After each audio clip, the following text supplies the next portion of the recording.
Alphabetically দেখা যায়। Doctor Shamsuzzoha, আপনি কি একটু শেয়ার করবেন? বিশেষ করে এটা ওই কন্ট্রা ইন্ডিকেশন, মানে বিরুদ্ধ ভাবাপন্ন হ্রাস বৃদ্ধি, একটা কথা আছে না, যে দেখা যাচ্ছে যে ধরেন এই শরীরে সাধারণত কাশি বৃদ্ধি পায়, কিন্তু দেখা যাচ্ছে ইগনিশিয়ার মানে না সে যদি হাঁটা চলাফেরা করে তাহলে দেখা যাচ্ছে কাশি বৃদ্ধি পায়, মানে উল্টা, মানে খুবই সুন্দর এরকম আর কি।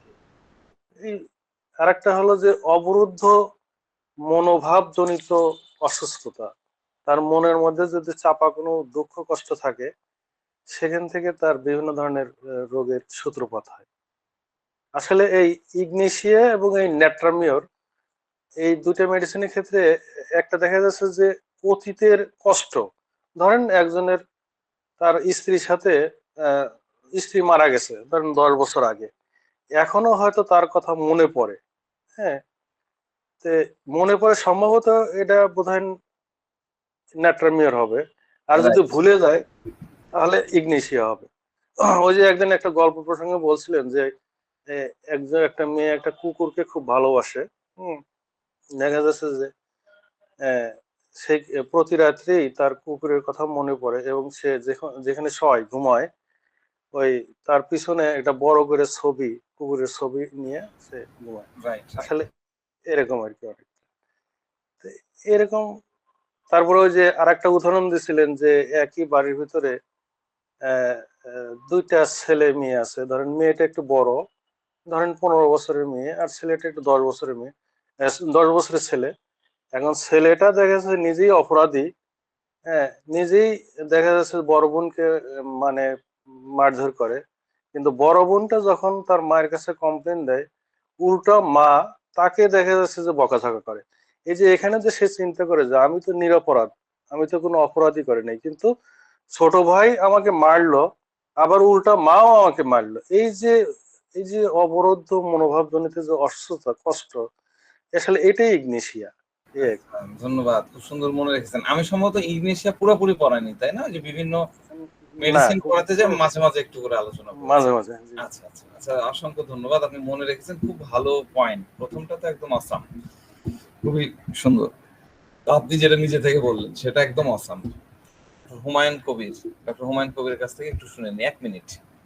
ইগনিশিয়া রোগীটা আমি যেটা মনে করি তার মোরাল সেন্স খুব হাই, এবং সে ইনজাস্টিস ক্যান নট সাপোর্ট, সে যে কোনো প্রকার অন্যায় অবিচার এই বিষয়গুলো সে মানতে পারে না। তার মানে এই নয় যে এগুলো সে রিয়েক্ট করে বা এগুলো খুব বেশি প্রতিবাদ করে, এরকম কিছু না, তবে এগুলো সে হজম করে।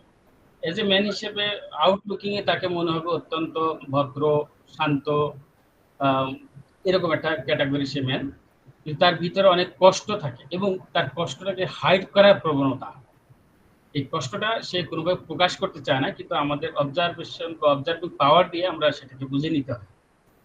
সে অত্যন্ত অনেক কষ্ট নিয়েও সে চেপে থাকে, এবং সে তার যদি কখনো কান্নার আবেগ আসে, কষ্টের আবেগ আসে, সে এটাকে লুকানোর চেষ্টা করে, তো প্রকাশ করে না, সেটা সে প্রকাশ করে না, কিন্তু কষ্টটা অটোমেটিক্যালি বেরিয়ে আসে আমাদের অবজারভেশনের মাধ্যমে।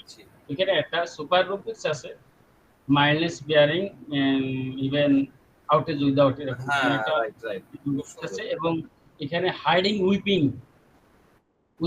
হাইডিং, সে মানে তার কান্নাটাকে সে হাইড করার চেষ্টা করে। এবং একটা রুব্রিক্স আছে, এটা মেটাফরিক্যালি আমরা ইউজ করি, সেটা হলো যে সার্চিং ফ্লোর অন দা শিখছে, অর্থাৎ তার কষ্টটা যখন আসে, আবেগটা ইমোশনে যখন আমরা হিট করি, কোনোভাবে হিট করতে পারি, তখন তার ইমোশনটা সে কন্ট্রোল করার চেষ্টা করে। এই কন্ট্রোল করার চেষ্টা করতে যে সে নিচের দিকে চোখ নামিয়ে ফেলে তখন, এবং সে চুপ থাকে।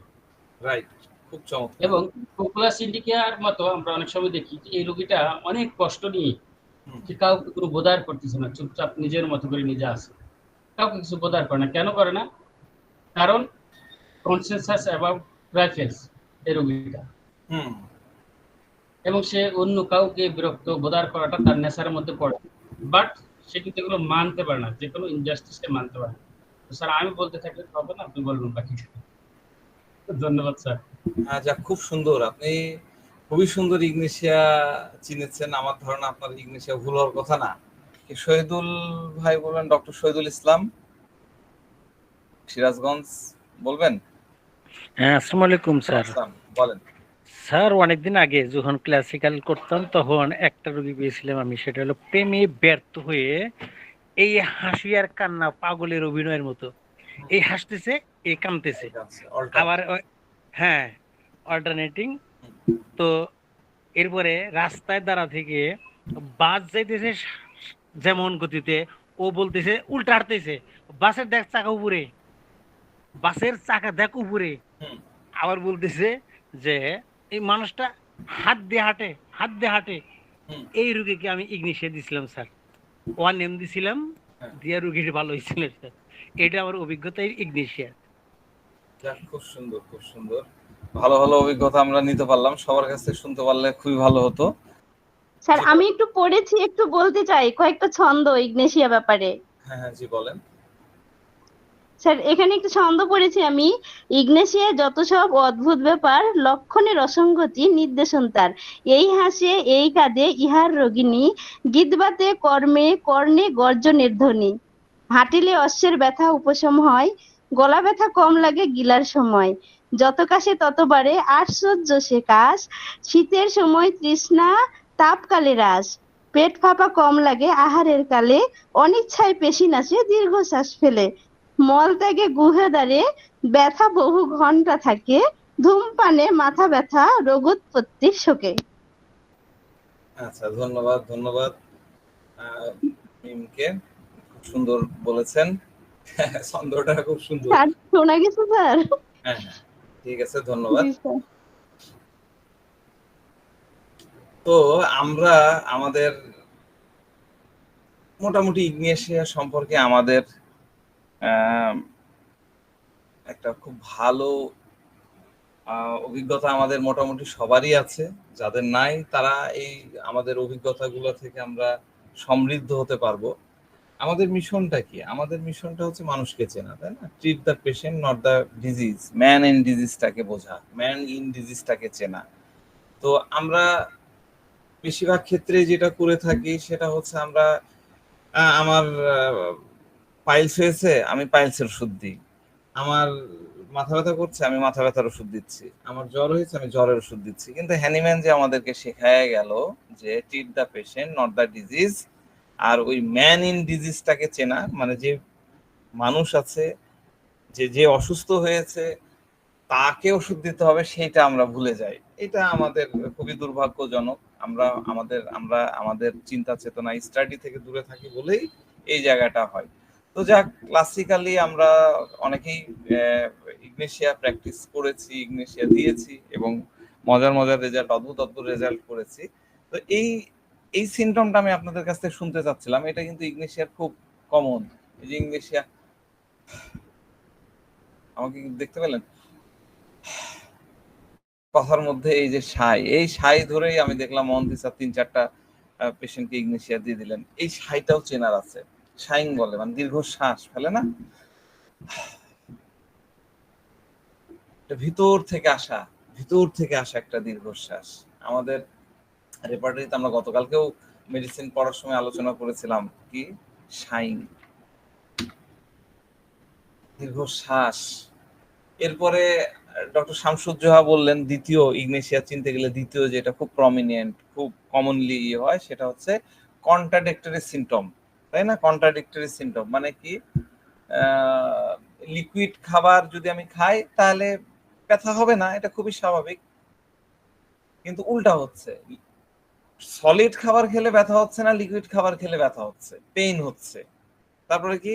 পাইলসের অনেক ব্যথা। পাইলসের ব্যথা হলে কি আমরা চুপ করে বসে থাকি, চেপে বসে থাকি, আমরা জেলসিমিয়ামে দেখেছিলাম। কিন্তু আমরা কি দেখছি? পাইলসের ব্যথায় ইগনেশিয়া হাঁটলে আরাম পাচ্ছে, আপনারাই বললেন, তাই না? খালি পেটে কি হয়? খালি পেট থাকলে জ্বালা যন্ত্রণা হয়, তাই না? আমরা তখন খাবার খাই। ইগনেশিয়ার ক্ষেত্রে কি হচ্ছে? খাবার খাচ্ছে কিন্তু আরাম পাচ্ছে না। এগুলো হলো কন্ট্রাডিকশন ঘটনা। এই যে মিম বললেন, একটা ছন্দ বললেন, ছন্দের মধ্যে কন্ট্রাডিকশনের বিষয়গুলো আমরা দেখি, তাই না? নানান ধরনের, যেটা হওয়ার কথা না সেটাই হচ্ছে। তাহলে আমরা কন্ট্রাডিক্টরি সিমটম পাচ্ছি ইগনেশিয়ার মধ্যে। তৃতীয়টা কি? তৃতীয়টা কে বললেন? তৃতীয়টা বললেন আমাদের ডক্টর শামসুজ্জোয়া বললেন, আমাদের ডক্টর হুমায়ুন কবির বললেন যে তার মধ্যে একটা হিস্টোরিক্যাল সিম্পটম থাকবে, একটা স্যাডনেস ফিলিং থাকবে, সরো, গ্রিফ, তাই না? দুঃখ, ভারাক্রান্ত মন, তাই না? এগুলা থেকে আমরা ইগনেশিয়াকে চিনি। বেশিরভাগ ক্লাসিক্যাল ডাক্তারকেই দেখবেন যে প্রেমে ব্যর্থ হয়ে গেছে, ছ্যাঁকা খেয়েছে, ব্রেকআপ হয়ে গেছে, সেই জায়গায় একদম ফার্স্ট যে মেডিসিনটা প্রেসক্রাইব করেন সেটা হচ্ছে ইগনেশিয়া। মানে গ্রিফের ক্ষেত্রে প্রথম মেডিসিনটা হচ্ছে ইগনেশিয়া। তো শুধুমাত্র ইগনেশিয়া এই কটা বিষয় নিয়ে কিন্তু ইন্ডিকেট করে না, ইগনেশিয়া এত ছোট না, এর বাহিরেও ইগনেশিয়ার বিস্তার জায়গা আছে, খুবই ইন্টারেস্টিং রিমেডি। আপনারা যদি এর ভেতরে ঢোকেন, এর মজাটাকে যদি নিতে চান, ডেফিনেটলি খুবই ইন্টারেস্টিং এটা একটা রিমেডি, খুবই কমন। আমাদের দেশে তো বটে, এই ইন্ডিয়ান সাবকন্টিনেন্টে আমাদের খুবই কমন। আমাদের যে আইপিআর কি বলেছিলাম? Inter personal relationship. আমার সাথে আমার ফ্যামিলি মেম্বারদের কিরকম রিলেশন, একজন হাউস ওয়াইফের সাথে শ্বশুর শাশুড়ি ননদ দেবর তাদের কি রিলেশন, একজন অফিসার সে তার অফিসের সাথে তার কিরকম রিলেশন, একজন বিজনেস করছে বিজনেসে তার আদার্স যে কলিগ আছে, এমপ্লয়ি আছে, বস আছে, তাদের সাথে কি রিলেশন, এই পুরো রিলেশনটাকে বলা হচ্ছে আইপিআর। আইপিআর খুবই ইম্পর্টেন্ট কেস টেকিং এর সময়, আমাদের আইপিআরটা জানাটা খুবই জরুরি, যদিও আমরা এই বিষয়টাকে মোটেই কেয়ার করি না। ঠিক আছে, তো আমাদের এই ভারত উপমহাদেশের আইপিআরই মূলত ইগনেশিয়া বানায় ফেলে। কিভাবে বানায় ফেলে, কেন হয়, এটাই আমরা আসলে আগামী কয়েকটা দিন আমরা 5-6টা ক্লাস নেব। এই কয়েকটা ক্লাসে আমরা এটাকে খোঁজার চেষ্টা করব যে কোথায় কোথায় কোথায় কোথায় ঝামেলা হচ্ছে। তো প্রথম যে বিষয়টা নিয়ে আমি আপনাদের সাথে আজকে আলোচনা করব সেটা হচ্ছে ইগনেশিয়া চিনতে গেলে আমি যদিও বলি যে রুব্রিক্স মানে কেস টেকিং এর দরকার নাই, কেস টেকিং এর সময় অত রুব্রিক্স না নিলেও চলে, আপনি পেশেন্টকে বুঝে গেলেন, মেডিসিন দিয়ে দিলেন, ডেফিনেটলি ঠিক আছে। কিন্তু আমরা যেহেতু অ্যাডভান্স লার্নার, আমরা রুব্রিক্স নিয়ে খেলি, রুব্রিক্স নিয়ে আমাদেরকে শিখতে হয়, জানতে হয়। তো রুব্রিক্স আমি যেটা প্রথম আলোচনা করব সেটা হচ্ছে ইরিটেবিলিটি পেইন ডিউরিং। আমি রুব্রিক্সটা একটু দিয়ে দিচ্ছি, ইরিটেবিলিটি পেইন ডিউরিং, আপনারা লিখে নেন, ইরিটেবিলিটি পেইন ডিউরিং। ঠিক আছে, আমরা ইরিটেবিলিটি পেইন ডিউরিং আমরা কি বলেছিলাম, রুব্রিক্স কিভাবে পড়ে? রুব্রিক্স পড়তে গেলে আপনাকে প্রথমে রুব্রিক্সে থাকা যে ওয়ার্ড গুলো আছে, যেমন এই রুব্রিক্স আমরা দেখতে পাচ্ছি ইরিটেবিলিটি আছে, পেইন আছে, ডিউরিং আছে, এই প্রত্যেকটা ওয়ার্ডের ডিকশনারি মিনিং জানতে হবে, তারপরে এটাকে সাজিয়ে নিয়ে এটা একটা অর্থ করতে হবে, তারপরে আরো এর মধ্যে কি কথা লুকায় আছে সেই অনুভূতিগুলা, ওয়ার্ডের অনুভূতিগুলা আপনাকে বুঝতে হবে। এভাবে আমরা রুব্রিককে বুঝি। তো যাক, এখানে কি আছে? ইরিটেবিলিটি মানে কি? ইরিটেবিলিটি মানে হচ্ছে খিটমিটে মেজাজ। আমরা বলি না খুব খিটমিটে টাইপের, খটখটা আমরা বলি, তাই না? সহজে রেগে যায়, উত্তেজিত হয়, বিরক্ত হয়, এরকম, এটা হলো ইরিটেবিলিটি। ডিউরিং কখন হয়? ইরিটেবিলিটিটা কখন হয়? ডিউরিং পেইন, ডিউরিং ব্যথার সময়, যখন পেন হয় তখন সেই ইরিটেবিলিটি হয়। তো এখন পেইন মানে আপনি ভাববেন, আপনার কাছে মনে হচ্ছে যে একটা জায়গায় ব্যথা হলো, এখানে একটা ব্যথা হলো, সেটা ঘাড়ে হোক, কানে হোক, মাথায় হোক, হাতে হোক, যে কোনো জায়গায় হোক, এরকম একটা পেন। বলতে তো আমরা এটাই বুঝি, তাই না? পেন মানে ওরকম হবে, পেটে পেন হচ্ছে, উফ খুব পেটে পেন, ইস হাঁটুটা খুব ব্যথা করছে, পেন তো আমরা এটাই বুঝি।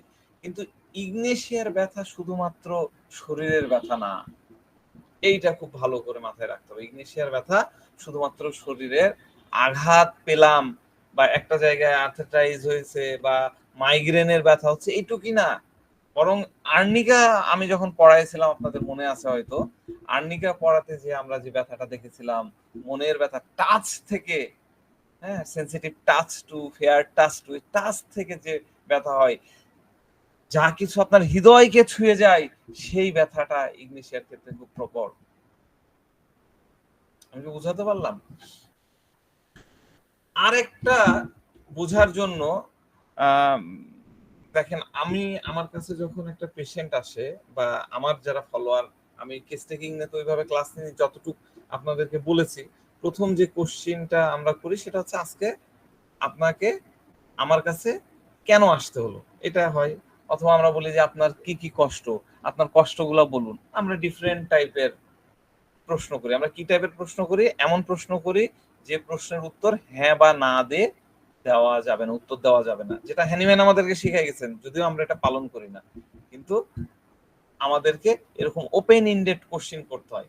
তো যাক, আমরা পেশেন্টকে বোঝার জন্য আমরা সাধারণত এই কোশ্চিনটা করি যে আপনার স্ট্রেস কি, বা আমরা বলি যে আপনার লাইফের সবচেয়ে বড় কষ্টটা কি, আপনার সবচেয়ে বড় স্ট্রেসটা কি। এই প্রশ্নটা কিন্তু আমার খুব কমন, আমি এই প্রশ্নটা করি, প্রত্যেকটা পেশেন্টকে করি। তো আমরা দেখতে পাই যে ব্যক্তির মানসিক আঘাত থাকে, ইমোশনাল যে পেন থাকে, সেইটাই মানুষকে বেশি ঘায়েল করে ফেলে। এই শরীরে ব্যথা পেয়েছে, অ্যাক্সিডেন্ট করে ব্যথা পেয়েছে, সেটাতে সে যত না কাবু হয়েছে, সেটাতে সে যত না নাস্তানাবুদ হয়েছে, তার মনে যে ব্যথা, ইমোশনাল যে আঘাত, যে পেইন, সেটা তাকে বেশি ঘায়েল করে ফেলে। এটা আমার অবজারভেশন। তো রুব্রিক্স আবার চলে আসি, ইরিটেবিলিটি, পেইন ডিউরিং। এই রুব্রিক্সটা আপনি আপনার ক্লিনিকে কিভাবে পাবেন? আপনার চেম্বারে একজন রুগী আসলো, আপনার ক্লিনিকে একজন রুগী আসলো, তখন আপনি কিভাবে তার মধ্যে থেকে পাবেন? খুব ভালো করে খেয়াল করেন, আজকে খুব বেশি আলোচনা করব না, কিন্তু বেসিক জিনিসটা মানে আপনারা নিয়ে নেন। তো যখন আপনার ক্লিনিকে কোনো পেশেন্ট আসে, যেমন মনে করেন যে আমরা যখন আর্সেনিক নিয়ে আলোচনা করেছিলাম, তাই না? আর্সেনিকের মধ্যেও কিন্তু ছিল ইরিটেবিলিটি, পেন ডিউরিং। দেখেন ওখানে আর্সেনিকও আছে। ইরিটেবিলিটি, পেন ডিউরিং, এটা আর্সেনিকের মধ্যেও ছিল। তো আর্সেনিক কি করতো? যখন তার পেন হতো, স্লাইটেস্ট পেন, বিন্দু মাত্র পেন হতো, তখন সে কি করতো? প্রচন্ড খিটমিটে হয়ে যেত, ইরিটেবল হয়ে যেত, মেজাজ খারাপ করে ফেলতো, কিশমিশ কিশমিশ করতো, তাই না? আমরা তো এটাই পড়েছিলাম, এটাও জেনেছিলাম। কিন্তু যখন আর্সেনিক চেম্বারের সামনে আসে, তখন কি বলেছিলাম মনে আছে? যখন চেম্বারের সামনে আর্সেনিক আসে, তার প্রেজেন্টেশন কেমন থাকে? এনিওয়ান? ক্যাডাভরিক আর্সেনিকটা চেম্বারের প্রেজেন্টেশনটা কেমন থাকে? অ্যারিস্টোক্রেস খুব খুব খুব নম্র ভদ্র থাকে, মানে ডাক্তারকে আর অ্যারিস্টোক্রেট অ্যারিস্টোকেট তো থাকে, সেটা তো ধরো পেন নাই এরকম একটা এসে সে দেখালো, কিন্তু যখন পেইনফুল কন্ডিশনে, প্রচন্ড পেইন, এরকম কন্ডিশনে যখন একটা পেশেন্ট আপনার সামনে আসবে, চেম্বারে এসে বসবে, তখন তার কি, সে কিন্তু খুব কোল্ড থাকবে। সে কিন্তু ওই বাড়িতে সে যে বাড়িতে ক্যাডাভরিক ছিল, ক্যাডাভরিকের মানে তো মনে আছে নিশ্চয়ই আপনাদের, তার যে এরকম আচরণ ছিল, সেই আচরণটা কিন্তু আর চেম্বারের মধ্যে থাকবে না।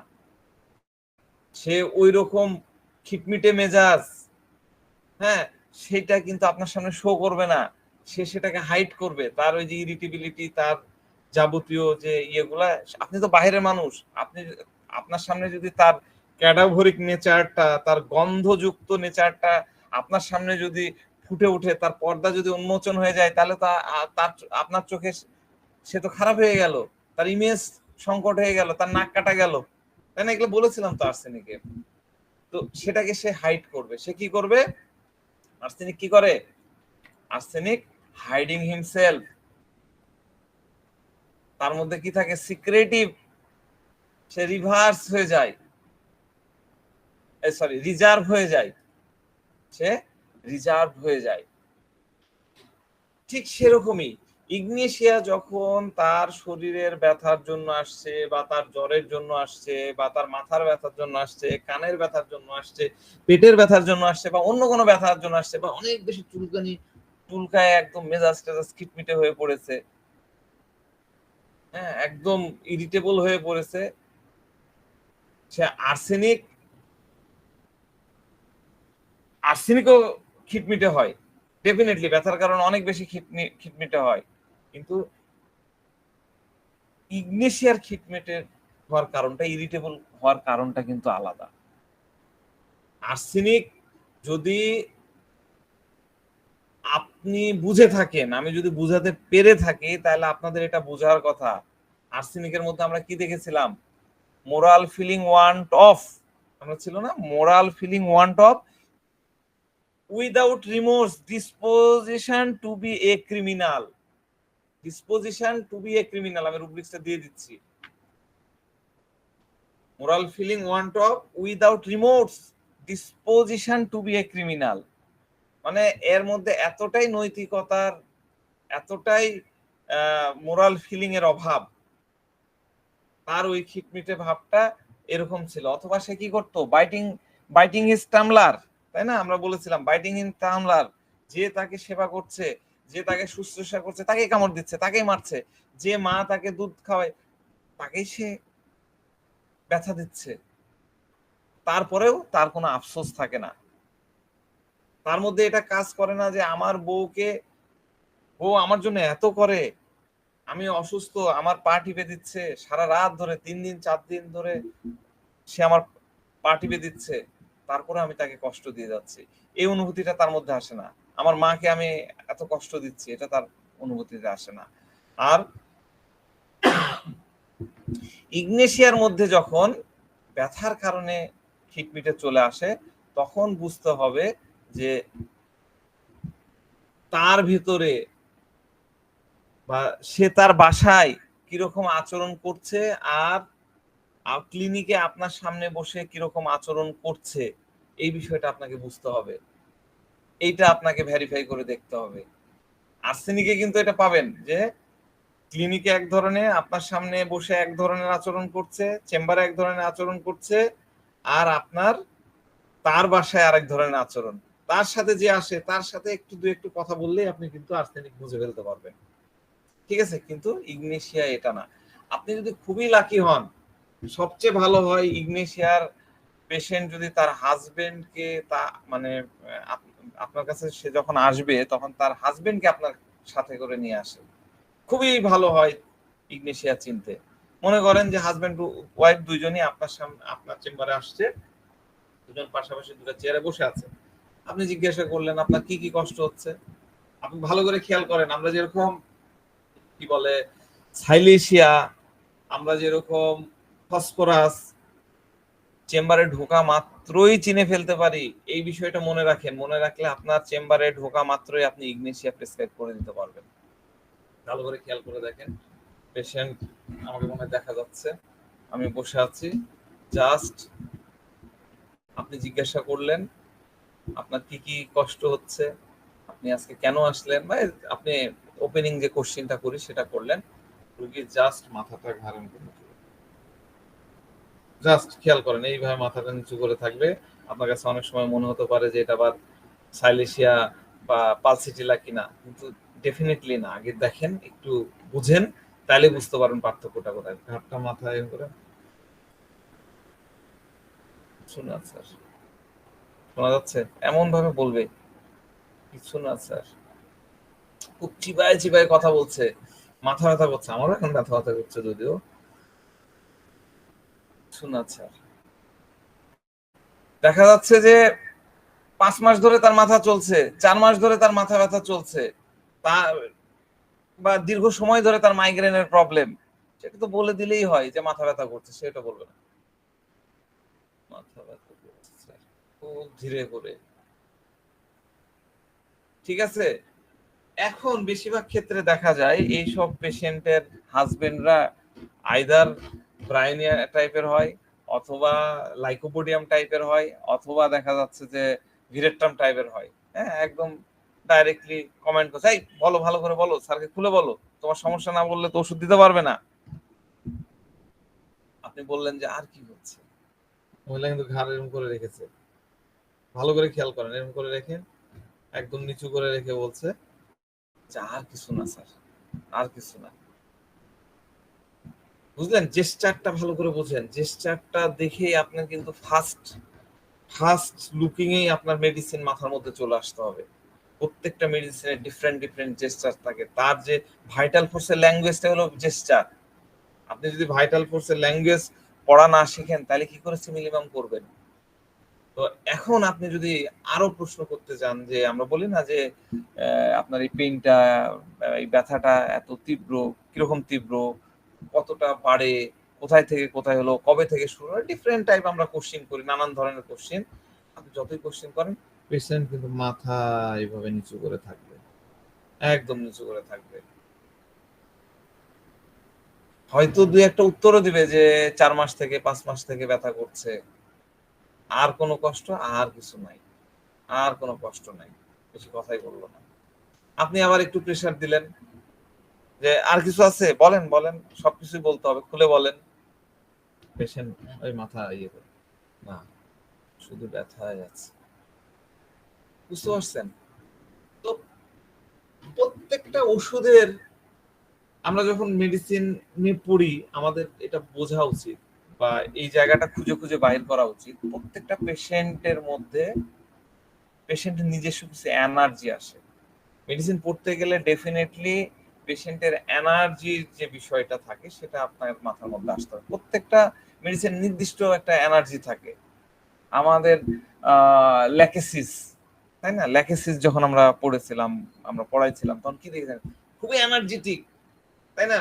খুবই কি বলবো, প্যাশনেট, যেটা মানে পুরো ইনভলভ হয়ে থাকে। আপনার পুরা ক্লিনিকের, আপনার পুরা চেম্বারের এনভায়রনমেন্ট সে চেঞ্জ করে ফেলতে পারে। কিন্তু আপনার সামনে ইগনেশিয়া পেশেন্ট আছে, যখন আসবে আপনি তাকে দেখলেই আপনার মনের মধ্যে একটা ফিল চলে আসবে। আপনি এইটা অনুভব করবেন যে এই পার্সনটা কতটা জেন্টাল, কতটা সভ্য, কতটা ভালো, কতটা সুশীল পার্সন। আর ল্যাকেসিস আসলে আপনার মনের মধ্যে এক ধরনের মজা থাকবে।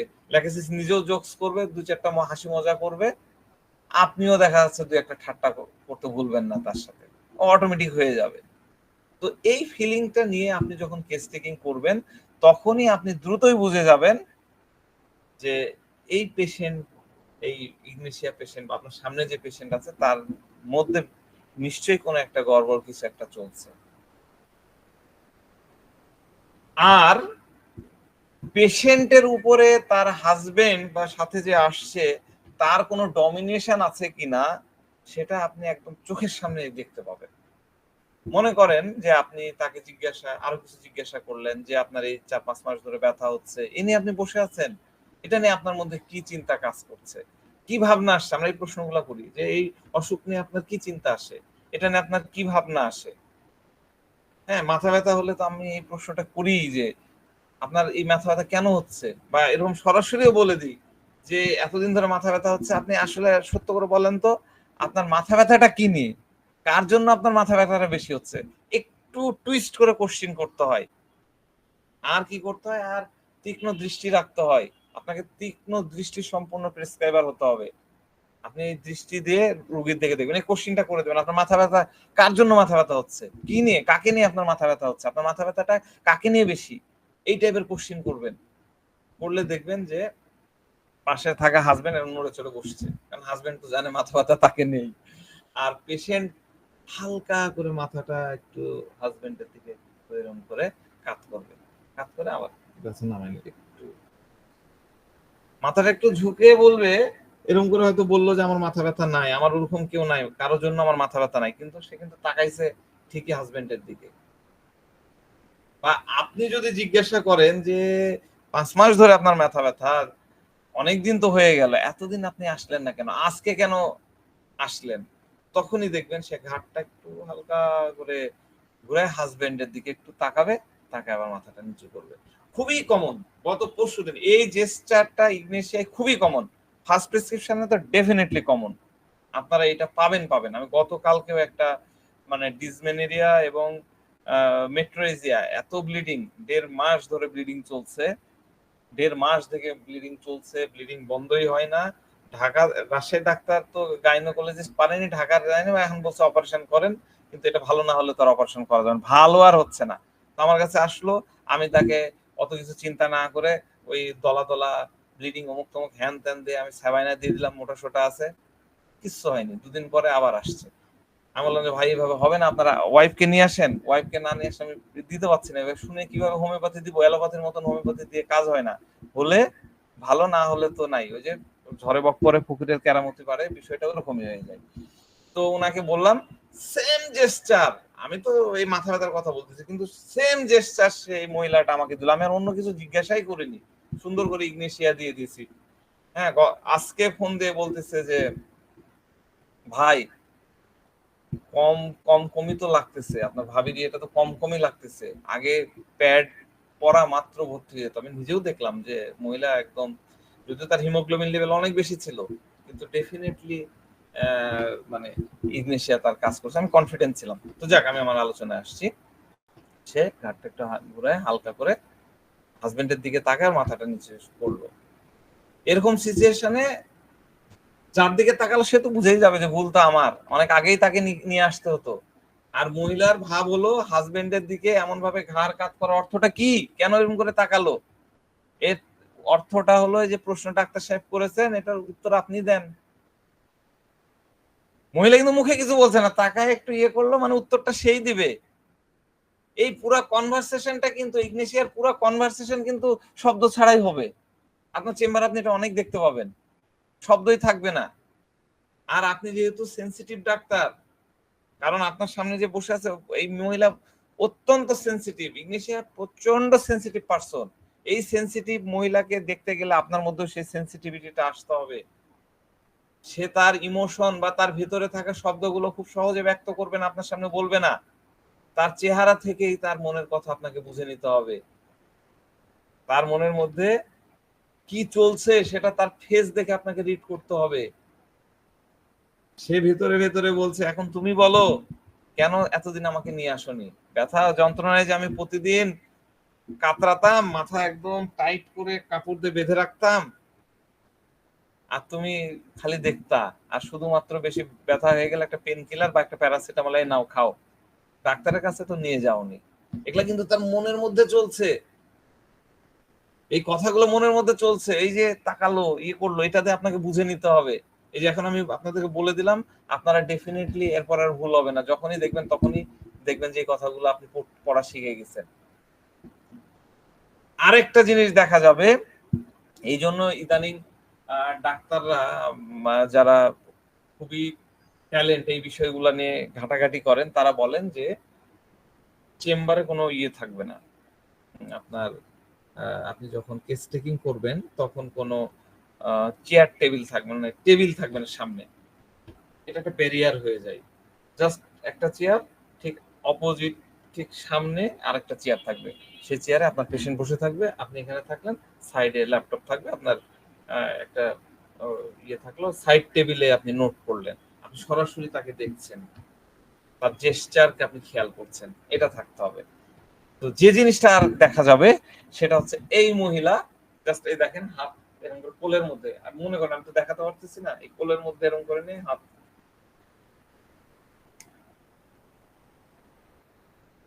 তাকায় আছে, আর এদিকে কিন্তু মুখে কোনো কথা নাই, কিন্তু এইভাবে এরকম হচ্ছে, বুঝতে পারছেন, এক হাত দিয়ে এক হাতকে এভাবে চাপছে।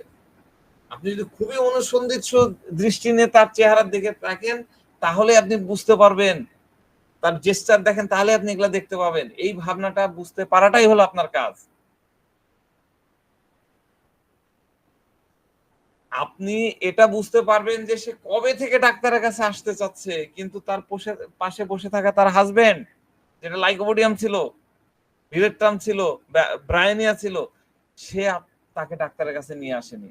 আর মহিলার বক্তব্য হলো যে তুমি ডাক্তারের কাছে নিয়ে যাও না, নিয়ে যাবা না, তুমি যেহেতু নিয়ে যাবা না আমিও ডাক্তারের কাছে যাব না, আমি যাবও না, ওষুধও খাবো না। এটাই হলো ইগনেশিয়ার ইরিটেবিলিটি। এই যে ইরিটেবিলিটি, পেইন ডিউরিং, এবার ইরিটেবিলিটি হওয়ার বিষয়টা বুঝলেন কোন জায়গায় ইগনেশিয়ার ইরিটেবিলিটি।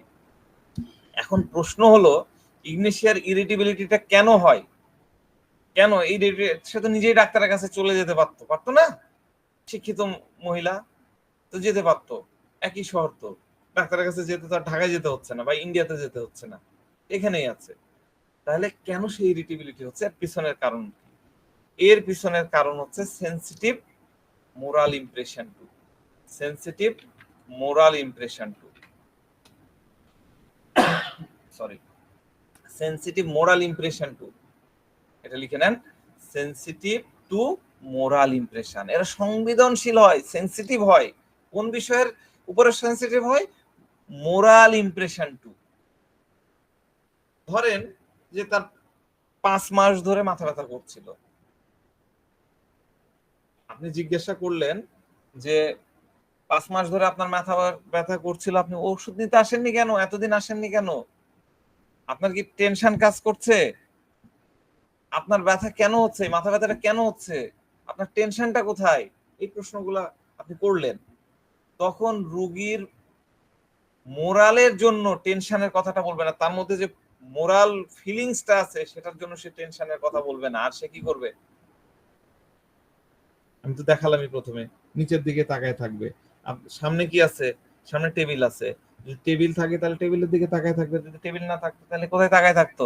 ফ্লোরের দিকে, মেঝের দিকে তাকায় থাকতো। তাকায় থেকে এরকম এরকম করছে, মানে নড়াচ্ছে, মানে সে কিছু একটা খুঁজছে মনে হচ্ছে, তাই না? আমাদের খুব সুন্দর একটা রুব্রিক্স আছে, এটাও লিখে নেন। Searching on floor. ফ্লোরের মধ্যে কি যেন সার্চ করছে, সার্চিং অন ফ্লোর। ঠিক আছে? কত চমৎকার আমাদের হোমিওপ্যাথি, দেখেন কেন এরকম করছে।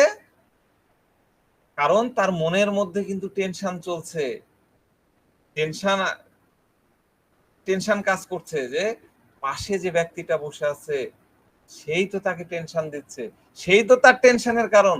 সে খারাপ ব্যবহার করেছে, যে ধরনের ব্যবহার তার কাছ থেকে আমি আশা করতাম, প্রত্যাশা করতাম, এক্সপেক্টেড ছিল, সে ওভাবে করছে না। কিন্তু তার মধ্যে থাকা, ইগনিশিয়া পেশেন্টের মধ্যে থাকা মোরালের জন্য এবং আপনার চেম্বারের এসে তার এই মোরালের জন্য সে আপনার চেম্বারে এসে একদম ঠান্ডা একটা পরিবেশ বজায় রাখছে, ইরিটেবিলিটি ভিতরে ভিতরে, আগ্নেয়গিরির অগ্নুৎপাত ভিতরে ভিতরে, কিন্তু আপনার সামনে সে একদম ঠান্ডা হয়ে আছে। আর আপনি যখন তাকে বেশি বেশি করে জিজ্ঞাসা করবেন, তার কাছ থেকে তথ্য নেওয়ার জন্য চেষ্টা করবেন, সে তখন রাগের দৃষ্টিতে এইভাবে তাকাবে। হ্যাঁ, রাগ ভরা চোখে এইভাবে তাকালো, ওটা আপনাকে খেয়াল করতে হবে। তাহলে মোরাল মানে কি? মোরাল মানে হচ্ছে নৈতিক, ন্যায়পরায়ণ, ধর্মসম্মত, তাই না? এটা এমন একটা জিনিস যেটা সমাজ মেনে নেয়। সমাজে ভালো এবং মন্দ এই দুটা বিষয় থাকে। এটা ভালো, এটা ভালো জিনিস, এটা খারাপ জিনিস, এই বিষয়টা বুঝে আসা।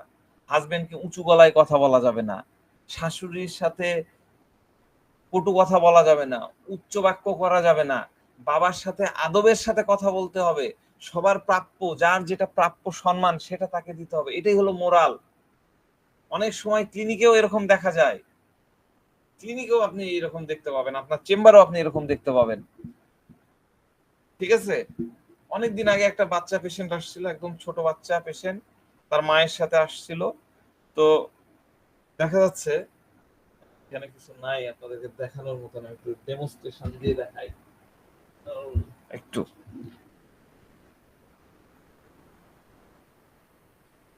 ধরেন যে মা এইভাবে ওড়নাটা পড়ে আছে, দেখা যাচ্ছে, ঠিক আছে? তো কথা বলতে বলতে এই ওড়নাটা মা তো খেয়াল করেনি, যেটা হয় এবং আমাদের আপাদেরও এরকম হয়, হঠাৎ করে ওড়নাটা এরকম চলে গেল। হ্যাঁ, এই যে এইভাবে এইভাবে হয়ে গেছে, এটা ঠিক আছে। আর এটা হয়তো নেমে গেছে ধরেন এই পর্যন্ত, ঠিক আছে? এবার এই মেয়েটা হঠাৎ করে দেখতে পায় যে মায়ের ওড়নাটা নিচের দিকে, হাতের থেকে নিচের দিকে পড়ছে। এবার মেয়েটা কি করছে দেখেন, খেয়াল করে দেখেন, জাস্ট দেখা যাচ্ছে এরকম,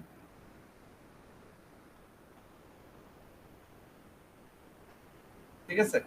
আর কি, সে কড়ার দৃষ্টিতে, সতর্ক দৃষ্টিতে আমার দিকে তাকায় আছে, খুব সতর্ক দৃষ্টিতে, একদম ভাবটা অ্যালার্ট, খুব অ্যালার্ট ভাবে সে ওড়নাটা আমার দিকে তাকায় থেকে ওড়নাটা ঠিক করছে। যে আমি যখনই ওইদিকে তাকাচ্ছি হাতটা থেমে গেল, যেই অন্যদিকে মায়ের দিকে তাকাচ্ছে বা এদিকে ইয়ে করছে, তখনই দেখা যাচ্ছে যে ওড়নাটা তুলে দেওয়ার চেষ্টা করছে। ভাবটা এমন আমি যেন বুঝতে না পারি যে তার মায়ের ওড়নাটা ঠিক করা হচ্ছে বা ওড়নাটা নেমে গেছে। হ্যাঁ, তো এই সব জিনিস, এইগুলো মোরালিটি। এই বিষয়গুলো তো কেউ এসে বলবে না, এগুলো আপনাকে অবজার্ভ করতে হবে। কিছু কিছু জিনিস বলতে হয় না, মুখে তো হয় না কথা, বুঝে নিতে হয়, কিছু দেখেও বুঝে নিতে হয়। বাচ্চাটা কেন ওরকম করছিল, বাচ্চাটার বয়স কত হবে, হার্ডলি 10। এইটুক বয়সে সে বোঝে কিভাবে কাপড় পরে থাকতে হয়, কিভাবে কাপড়কে সামলায় রাখতে হয়, কিভাবে কথা বলতে হয়, আমি কোন জায়গায় বসে আছি, কোন পরিবেশে আছি, কোন এনভায়রনমেন্টে আছি, আমি একজন ডাক্তারের সামনে আছি। এতটাই সংবেদনশীলতা বা সেন্সিটিভিটি তার মধ্যে থাকে। ইগনিশিয়া লেডি যখন আপনার কাছে আসবে, সে খুব সুশীল, খুবই সুশীল। সেটা লেডি বলে না, পুরুষ মহিলা বাচ্চা কাচ্চা যেই হোক না কেন, সে ডেফিনেটলি খুবই সুশীল, খুবই কি বলবো, মানে সেন্সিটিভ। হ্যাঁ, সে কখনোই আপনার সামনে এসে পায়ের উপরে পা, আমি দেখাতে পারতেছি না, এরকম করে পায়ের উপর পা তুলে বসবে না, পায়ে এরকম করে হিরেট্রাম বা প্লাটিনা স্টাইল এরকম করে বসবে না, কখনোই বসবে না। হ্যাঁ, বা লেকে সিস্টেম হ্যাঁ হ্যাঁ হ্যাঁ হ্যাঁ হ্যাঁ হ্যাঁ হ্যাঁ হ্যাঁ করে বেলেটনের মধ্যে হি করে এরকম করে হাসবে না। আনন্দদায়ক পরিস্থিতি হলো সেটা অন্য কথা, কিন্তু ইন জেনারেল আমি কথা বলছি। ইগনেশিয়ার কাছে মনে হবে যে প্রত্যেকটা জায়গার, একটা ক্লিনিকের, একটা চেম্বারের নির্দিষ্ট কিছু আদব আছে, কিছু কার্টিসি আছে, সেগুলো আমাকে মেনটেন করতে হবে। আমার যে বিহেভিয়ার আছে সেটা প্রপার করতে হবে, অন্যকে তার প্রাপ্য সম্মানটা দিতে হবে। সুতরাং হুটহাট এ কাজ ও কাজ করবে বা উল্টাপাল্টা বিহেভ সে করবে না। প্রত্যেক জায়গায় নৈতিক দায়িত্ব তার থাকে। ইগনেশিয়া তার জীবনে যেখানে যেখানে যাবে, সেখানে সেখানে তার নৈতিক দায়িত্ব ঠিক মতো এবং পারফেক্টলি পালন করবে। এটা 100% কনফার্ম। এটা আপনি এখন লিখে নেন এবং মাথার মধ্যে ঢুকায় নেন। সে কখনোই ভুল করবে না। এই বিষয়ে সে খুবই সংবেদনশীল। ভালো মন্দের অনুভূতি তার সাবকনসিয়াস লেভেলের মধ্যে এমন ভাবে ঠুসে ঠুসে ভরা থাকে, শিলে শিলে ভরা থাকে, কি আর বলবো, এটা মানে অন্যরকম। এই জন্যই আপনি দেখবেন আমরা আমাদের উপমহাদেশের একজন প্রখ্যাত ডাক্তার, হোমিওপ্যাথ, ডক্টর এস.আর. পাঠক, তার ম্যাট্রিমেডিকার যদি মাইন্ড পোর্শনের প্রথমে দেখবেন যে সে শুরুই করেছে অ্যালার্ট। তিনি কি লিখেছেন? Alert, over sensitive and nervous. এক লাইন, আমি যে কথাগুলো বললাম এই লাইনের ব্যাখ্যা সেটা, alert, over sensitive and nervous. পাঠক খুব সুন্দর করে বলে দিয়েছে। ঠিক আছে, তো আমাদের রুব্রিক্স কি আছে বললাম? আমাদের রুব্রিক্স আছে অ্যালার্ট। অ্যালার্ট, আমরা অ্যালার্ট নিয়ে আলোচনা করেছি, নতুন এখানে অনেকেই আছেন, অ্যালার্টটা নিয়ে আমি একটু আলোচনা করতে চাই। অ্যালার্ট মানে কি? অ্যালার্ট শব্দের অর্থ হচ্ছে হুঁশিয়ারি, সতর্ক থাকা, সতর্কভাবে প্রহাররত থাকা, সতর্কভাবে পর্যবেক্ষণরত থাকা, অতন্দ্র, জাগ্রত। অ্যালার্ট মানে আবার বিপদ সংকেত আছে, তৎপরতা আছে, সতর্কতা ও তৎপরতা, এতগুলো, এগুলো সব ডিকশনারি মিনিং। এর জন্য অন্য কষ্ট করতে হবে না, আপনি ডিকশনারি মিনিং ডিকশনারিতে খুললেই পেয়ে যাবেন। অ্যালার্টের অর্থ হলো কোনো বিপদ বা সন্দেহ অনুভব করে সতর্ক হওয়া অথবা হুঁশিয়ার হওয়া বা অ্যাটেন্টিভ হয়ে ধ্যান দেওয়া, জাগ্রত হয়ে অ্যাটেনশন নেওয়ার জন্য তৈরি থাকা। তো সতর্ক ব্যক্তি আশেপাশের ঘটনা, ঘটে যাওয়া ঘটনাগুলো সম্পর্কে তথ্য রাখে, দৃষ্টি রাখে, সব থাকে। মায়ের ওড়নাটা পড়ে যাচ্ছে, সে পাশে বসে আছে, আমার দৃষ্টি যাওয়ার কথা, তার দৃষ্টি আগে চলে গেছে, তার মানে কি? সে অ্যালার্ট, সে খুব সতর্ক। অ্যালার্ট হলো বিপজ্জনক কিছু মোকাবেলা করার জন্য নিজেকে সতর্ক রাখা, প্রস্তুত থাকা। যেই মাত্র বিপদ সংকেত আসবে তখনই সতর্ক হয়ে যাবে, হুঁশিয়ার হয়ে যাবে। তো অ্যালার্ট ওয়ালার বিহেভিয়ারের মধ্যে 3টা পার্ট থাকে। প্রথমটা হলো পেশেন্ট জানে যে কোনো একটা ভয়াবহ বা কোনো একটা লোকসানদায়ক, কোনো একটা ইম্পর্টেন্ট ইভেন্ট হতে যাচ্ছে, এটা সে জানে, এরকম একটা কিছু ঘটতে পারে। দ্বিতীয়ত হচ্ছে এই এনভায়রনমেন্ট হতে ঘটতে যাওয়া ইম্প্যাক্টটা কি পড়বে সেটা নিয়ে, সেটাকে সে কনসিডার করে সে সাবধান থাকে, সতর্ক থাকে। আর তৃতীয়ত হচ্ছে পেশেন্টের কাছে মনে হয় যে অ্যাকশন নেওয়ার টাইম চলে আসছে, আর কালক্ষেপণ করা যাবে না, দ্রুত অ্যাকশন নিয়ে নিতে হবে। অ্যালার্টের এই তিনটা অ্যাট্রিবিউট, এই তিনটা বৈশিষ্ট্য অ্যালার্টের মধ্যে থাকে। তো যাক, এগুলো হলো থিওরিটিক্যাল কথাবার্তা। প্রাত্যহিক জীবনে আমরা অ্যালার্টকে কখন ব্যবহার করি? আমরা বলেছিলাম যে আমরা কি বলি যে রেড অ্যালার্ট জারি করা হলো, হ্যাঁ, মাঙ্কি পক্স ছড়ায় পড়েছে। তো এখন কি বিমানবন্দর, তারপরে এই পোর্ট গুলাতে কি এক্সট্রা চেকিং এর ব্যবস্থা করছে।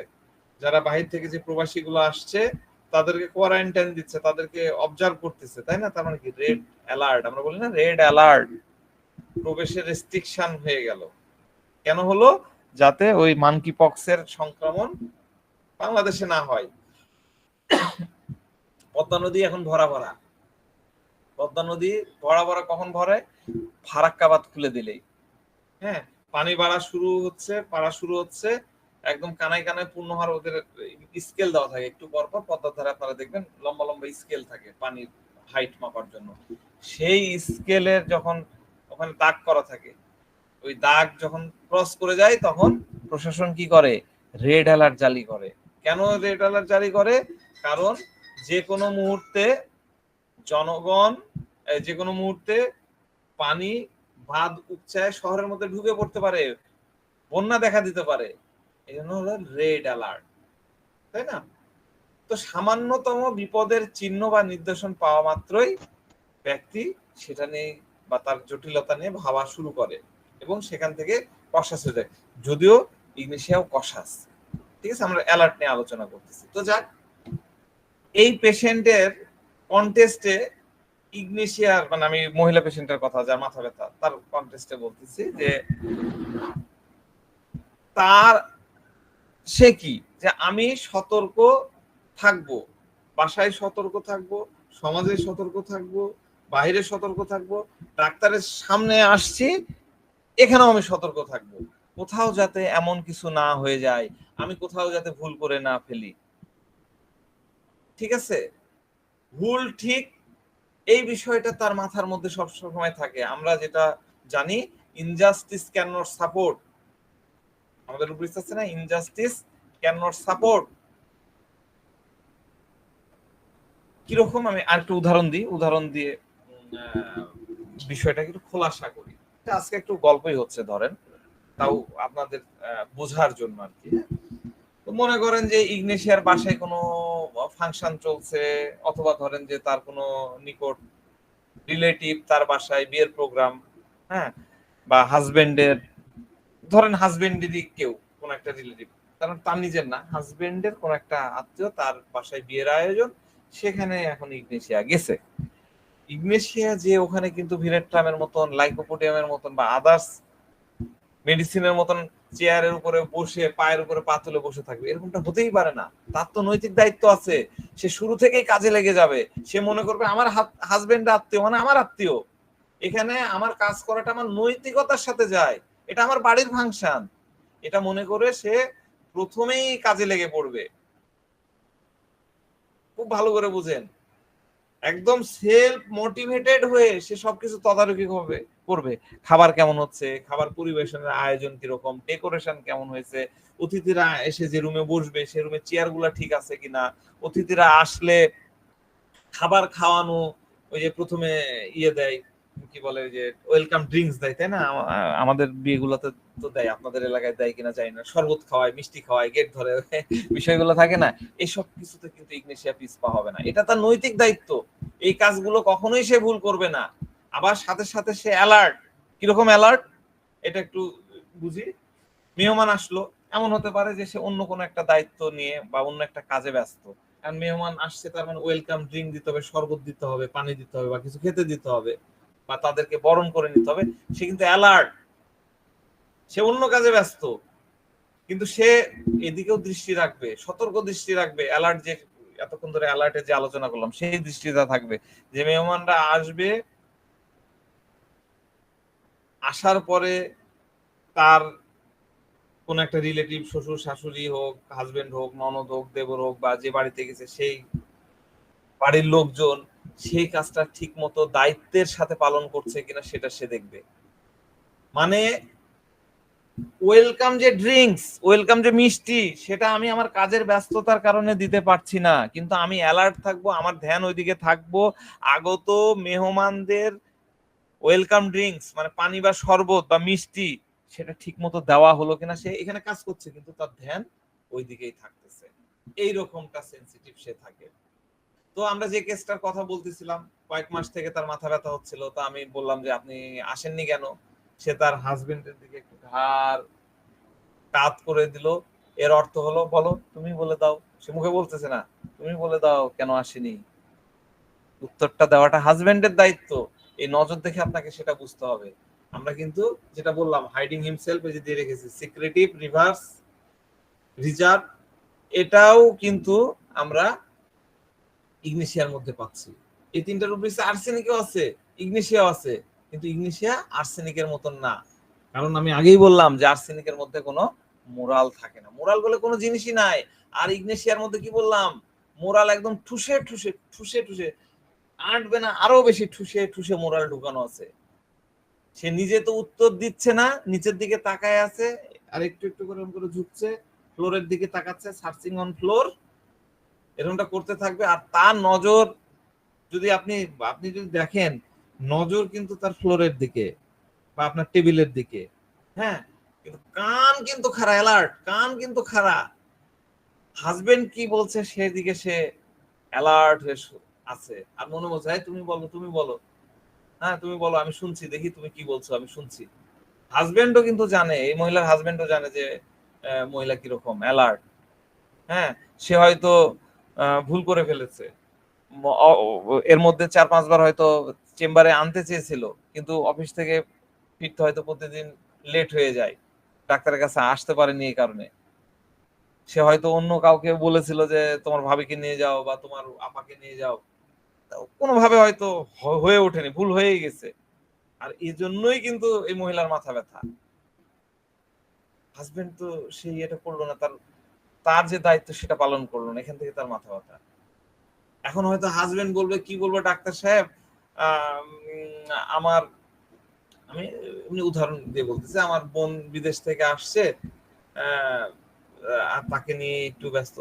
হাজবেন্ড যদি যে কোনো কথাই হোক, যে কোনো কথাই বলে, এই মহিলার হাজবেন্ড কিন্তু মাঝে মধ্যে কিন্তু তার দিকে একটু করে দেখবে যে তার রিপারকেশনটা কি হচ্ছে, ওয়াইফের রিয়াকশনটা কি হচ্ছে, সেটা কিন্তু হাজবেন্ড দেখবে। এই ভয়টা কিন্তু হাজবেন্ডের মধ্যে থাকে। আর এই মহিলাটার পেইন, আর এই পেইন হলো এটাই, হাজবেন্ড কেন আমাকে তার দায়িত্বটা পালন করলো না, আমাকে কেন ডাক্তারের কাছে নিয়ে আসলো না, এই বিষয়টা তার মধ্যে ইরিটেবিলিটি তৈরি করে, তার মেজাজটা খিটমিট হয়ে আসে এই কারণে। বেশিরভাগ ক্ষেত্রে দেখা যায় যে পেইন হলো মহিলার একটা শাড়ির প্রয়োজন ছিল, আমি তোমার কাছে চাইলাম, তুমি বললা হাতে টাকা নেই, মেনে নিলাম, আমার কোনো প্রবলেম নাই, তুমি তোমার ইনকাম কেমন সেটা তো আমি জানি, এত বড় সংসার তুমি চালাচ্ছ, আমি কখনোই কিছু বলবো না, আমার শাড়ি ছিঁড়ে গেছে আমি তালি দিয়ে পড়বো, সমস্যা নাই, কিন্তু দেশের বাইরে থেকে ননদ আসলো বা অন্য কেউ আসলো, তাদের পিছনে তুমি খরচ করছো, সেখানে টাকার অভাব হচ্ছে না, যা প্রয়োজন তার থেকে তুমি বেশি খরচ করে ফেলছো, বা তোমার মা চাই তখন তো তুমি সাথে সাথে এনে দিচ্ছ, বা না চাইতে এনে দিচ্ছ, মাঝে মধ্যে তো একটু আমার দিকেও দৃষ্টি দাও, তোমার সন্তান আছে, ছেলে সন্তান আছে, তাদের কথা কি কখনো ভেবে দেখেছো, বইয়ের কথা কি কখনো ভেবে দেখেছো, এগুলাও তো ভাবার প্রয়োজন। এই কথাগুলো সে কিন্তু মুখে মুখে বলবে না, শব্দ দিয়ে সে কিন্তু বলবে না, সে মনে করে বাচ্চা কাচ্চা বা বইয়ের চাহিদা মেটানোটা হলো হাজবেন্ডের নৈতিক দায়িত্ব, এটা তোমার নৈতিক দায়িত্ব। সুতরাং এই যে সঠিক বেঠিক, ভালো মন্দের মধ্যে যে দ্বন্দ্ব তার মাথার মধ্যে চলতে থাকে, সে নিজেও ভুল করবে না, অন্যজন যখন ভুল করবে তার প্রতিও সে সেন্সিটিভ হয়ে পড়বে। তো যখন অন্যজন ভুল করা শুরু করে তখন তার মধ্যে স্থিতিটা কেমন হয় এটা একটু জানা দরকার। তো ভুল বা অন্যায়ের প্রতি তার তো রিয়াকশন অনেক বেশি স্ট্রং।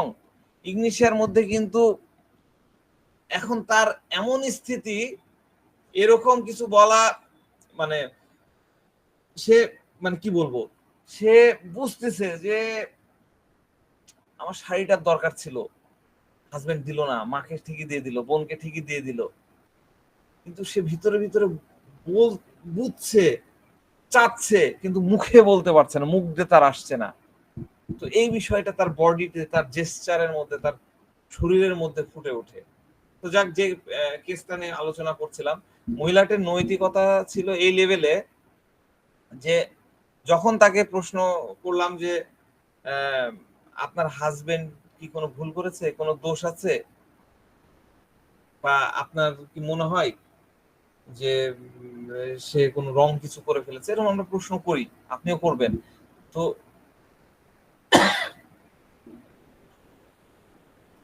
এই মহিলা কিন্তু কিছুই বলবে না, সে কিচ্ছু বলবে না, একটু শব্দ করবে না। কিন্তু আপনি যেহেতু সেনসিটিভ প্রেসক্রাইবার, তার অ্যাটিটিউড থেকে, তার জেস্চার দেখে, বডি ল্যাঙ্গুয়েজ দেখে আপনি কিন্তু বুঝে দিবেন। কিন্তু এই মহিলাটা যদি ইগনেশিয়া বাদ দিয়ে অন্য কোনো মেডিসিন হতো, যেমন ধরেন বেলেডোনা হতো, তাহলে কি সাথে সাথে সে বলতো, হ্যাঁ ডাক্তার সাহেব ওই আমাকে নিয়ে আসেনি, আমি 5 বার করে বলি সে নিয়ে আসেনি, যেখানে যায় সেখানে আটকে থেকে যায়, ওটাই তার কাছে গুরুত্বপূর্ণ, বউ বাচ্চা সব ভুলে যায়। আপনি ডাক্তার সাহেব তাকে ভালো করে বুঝায় বলেন। বেলেডোনা হলে কিন্তু একবার মুখের উপরে এভাবে কথা বলে দিবে, ঠিক আছে? আর ওই যে বাচ্চাটার কথা বললাম, যে মায়ের শরীর থেকে ওড়নাটা সরে গেছে, হ্যাঁ সরে গেছে, সে সেই মা যদি ইগনেশিয়া হতো, সে মা যদি ইগনেশিয়া হতো, তাহলে কিন্তু কখনোই কাপড় চোপড় ওরকম করে রাখতো না, কখনোই এমন ভাবে এমন কোনো কাপড় পরবে না যেটাতে তার ক্লিভেজ দেখা যায়, তার গোপন অংশ দেখা যায়, এরকম করবে না, গলাটা এরকম লম্বা লম্বা হয়ে পড়ে থাকা জামা সে পরবে না। কিন্তু বেলেডোনার মধ্যে কিন্তু আমরা নেকেড ওয়ান টু বি দেখতে চাই, নিজের প্রতি তার কোনো খেয়ালই থাকে না। আমি তো এরকম বেলেডোনা পেশেন্ট পড়েছে যে সে নাইট ড্রেস পরে চলে আসছে, পাশেই বাসা, আমার চেম্বারের পাশে বাসা, চলে আসছে, কোনো ওড়না নাই, কিছু নাই, ইয়াং, বয়স হয়ে গেছে, তাতে একটা ওড়না ঝোলাতে হয়, গেঞ্জি পরে আসছে, ঠিক আছে বাবা একটা ওড়না পরে আসো, সেটার দিকে তার ইয়ে থাকে, কাপড় চোপড় কোন দিকে যাচ্ছে সেটা নিয়ে তার মাথা ব্যথা নাই, কিভাবে বসে থাকছে, কিভাবে শাড়ির আঁচল থাকলো, ওড়নাটা কোন জায়গায় থাকলো, ওড়না তো এই গলার মধ্যেই ঝোলে, একদম এখানে লাগে থাকে, ভিতর ওড়নার যেটা উদ্দেশ্যে, ওড়নাকে মাফলার বানায় ফেলে, মোট কথা অন্য যে উদ্দেশ্য সে উদ্দেশ্য ফুলফিল করে না, কে তার দিকে দৃষ্টি দিচ্ছে, কটু দৃষ্টি দিচ্ছে, এটা নিয়ে তার কোনো মাথা ব্যথা থাকে না। কিন্তু ইগনেশিয়া কখনো এরকম করবে না, তার যে জায়গায় ওড়না থাকার দরকার অল্প একটু যদি সরে যায়, সে কিন্তু ঠিক করে ফেলবে। ধরেন ইগনেশিয়া পেশেন্টের ক্ষেত্রে আমরা এই জেস্টারটাও দেখি, আপনি ইগনেশিয়া পেশেন্টকে আপনি একটা মেডিসিন খাওয়াতে গেলেন, আমরা ডোজ দিই না বোতল নিয়ে মুখের মধ্যে, এখন আপনি যখন আপনি তাকে ডোজ দিতে যাবেন, মুখে খাওয়া, ম্যাডাম একটু মুখটা হা করেন, জিবাটা বাইর করেন, ইগনেশিয়া কিন্তু এরকম করবে না, ভালো করে খেয়াল করেন, ইগনেশিয়া কি করবে ভালো করে দেখেন, দেখা যাচ্ছে কিনা, এই যে এইভাবে বুকের উপরে হাতটা চাপা দিল, কেন চাপা দিল? যাতে আপনার দৃষ্টিটা করার সময় তার ক্লিভেজের দিকে আপনার দৃষ্টিটা না যায়, জাস্ট এইভাবে হাতটা চেপে ধরে থাকলো, হ্যাঁ জেন্টাল ভাবে, খুব ছোটখাটো বিষয়, খুব ছোটখাটো এক্সপ্রেশন, এই এক্সপ্রেশনটা আপনাদেরকে দেখতে হবে, সে কতটাই অ্যালার্ট এটা আপনাকে বুঝতে হবে, কত সুন্দরভাবে বুকটাকে এইভাবে চেপে ধরে থেকে সেই করছে। আপনি একজন পুরুষ ডাক্তার, আপনার সামনে একজন মহিলা পেশেন্ট আসছে, ইগনেশিয়া পেশেন্ট আসছে, আপনি অনেক কিছুই দেখতে পাবেন। আপনার সামনে সে যখন চেয়ারে বসবে, সে আপনার সাথে চোখে চোখ মেলাবে না, আপনার নজরে সে নজর ফেলবে না, নিচের দিকে তাকায় কথা বলবে, এটা তার জেন্টালনেসের, এটা তার মোরালিটির ফিচার,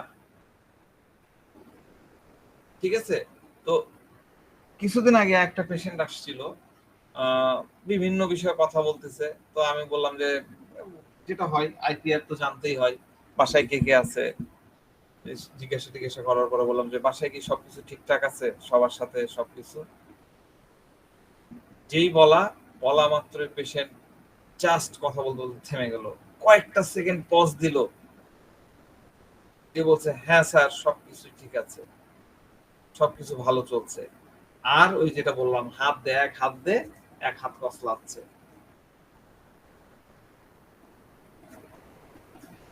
বা এরকমও দেখবেন পেশেন্ট আসছে, তার ওড়না, এটা ওড়না মনে করেন, এই ওড়না বা শাড়ির আঁচল, খেয়াল করতে হবে, মুচড়াচ্ছে,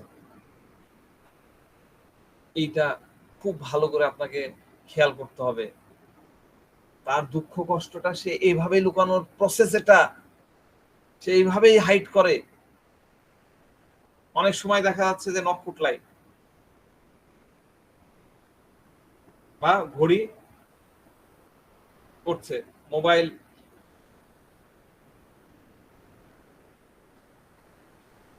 ঠিক আছে, আবার একটু হেসে দিবে, এরকম কোশ্চেন করলে আবার একটু হেসে দিবে। সিরিয়াস কোশ্চেন করছেন আপনি, হেসে দিচ্ছে। আমাদের রুব্রিক্স কি? লাফিং ওভার সিরিয়াস ম্যাটার, লাফিং ওভার সিরিয়াস ম্যাটার, আর কি লাফিং গ্রিফ ফর্ম। একটা মেডিসিন ইগনেশিয়া।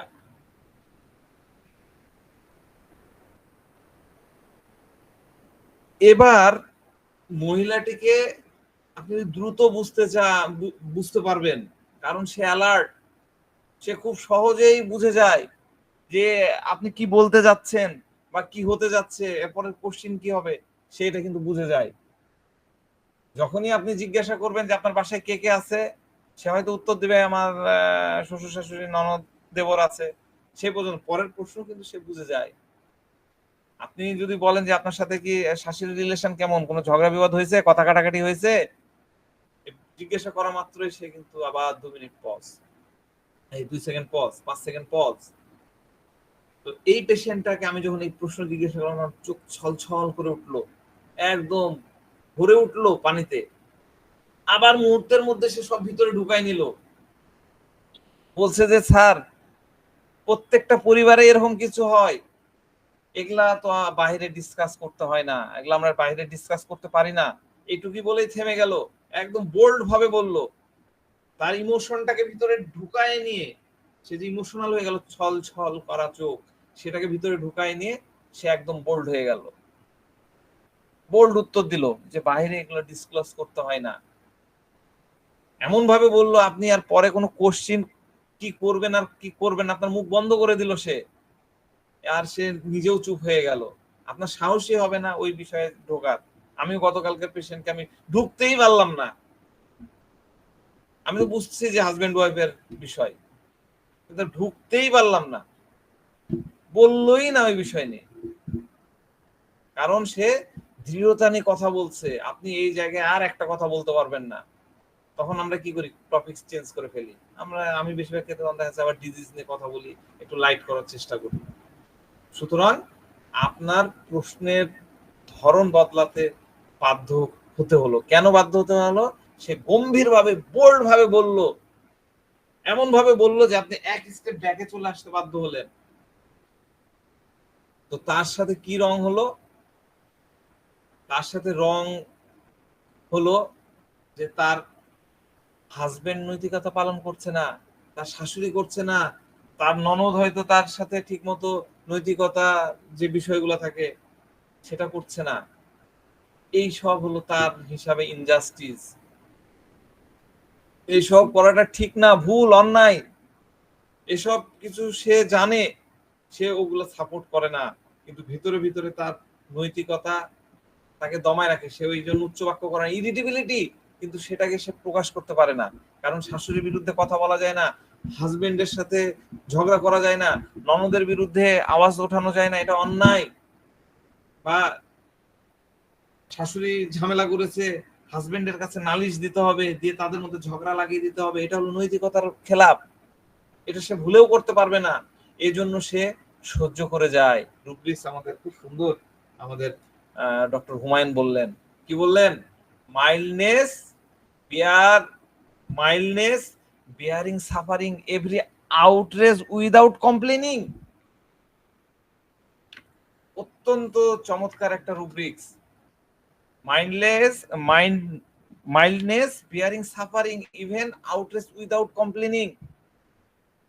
ভিতরে ভিতরে তার আগুনের উদ্গীরণ চলছে, আগ্নেয়গিরির যে ভলক্যানোর ভিতরে যে লাভাগুলো একদম টকবক টকবক করছে, কিন্তু উপর থেকে শান্ত দেখাচ্ছে, মাইল্ডনেস, শান্ত, মাইল্ড মানে কি শান্ত, ভিতরে ভিতরে জ্বলছে। এখন আপনি একটু শোন বা একটু খোঁচা দেন, দিলে আপনি নিজেই জ্বলে যাবেন। মহিলা কি করে আমাকে বোল্ড করে দিল? রুব্রিক্সটা কি? Mildness bear suffering even outrage without complaining, মানে সে সাফারিংও বিয়ার করছে, আউটরেজও বিয়ার করছে, আর কোনো প্রকার কমপ্লেনিং করছে না। আউটরেজ কি? আউটরেজের ভয়াবহ, ভয়ঙ্কর, একদম আগ্নেয়গিরির মতন, ভিতরে ভিতরে অনেক বেশি রাগ। প্রবলেম তো সবার লাইফে চলতে থাকে, এই টাইপের প্রবলেম দেখা যায় প্রায় ইয়েতে, কিন্তু মেডিসিন টু মেডিসিন তাদের অ্যাডাপ্টেশন ভিন্ন থাকে, তারা অ্যাডাপ্ট করে অন্যভাবে, তাদের রিয়াকশন গুলো আলাদা আলাদা হয়। এখানে কি হলো, এই মহিলার ক্ষেত্রে হাজবেন্ডের কাছে সে আসছে বাপের বাড়ি ছেড়ে দিয়ে বিয়ের পরে, হাজবেন্ড তার দায়িত্ব নিয়েছে, তাই না? ওই বিয়ের সময় প্রতিজ্ঞা করেই তো দায়িত্বটা নিয়েছে, তাই না? কবুল বলেছে। তাহলে হাজবেন্ডের বাড়িতে যখন সে আসছে, তাহলে দায়িত্বটা কার? তার ভরণ পোষণ করার, তার যাবতীয় প্রয়োজন মেটানোর দায়িত্বটা কার? ডেফিনেটলি হাজবেন্ডের। কিন্তু হাজবেন্ড সেটা পালন করছে না। তার মানে কি, হাজবেন্ড তার নৈতিক যে দায়িত্ব সেটা সে পালন করছে না। আর এই নৈতিক দায়িত্ব পালন করছে না, এটাতে সে প্রচন্ড ইরিটেবল হয়ে পড়ছে, রাগ, আউটরেজ হয়ে যাচ্ছে, কিন্তু সে মাইল্ড থাকতেছে, ভেতরে ভেতরে সে অনেক রাগ রাখছে, কিন্তু বাইরে সে মাইল্ড থাকছে, প্রকাশ করছে না। ঠিক আছে? তো এই ছিল মোটামুটি ইগনেশিয়ার ইন্ট্রোডাক্টরি আলোচনা।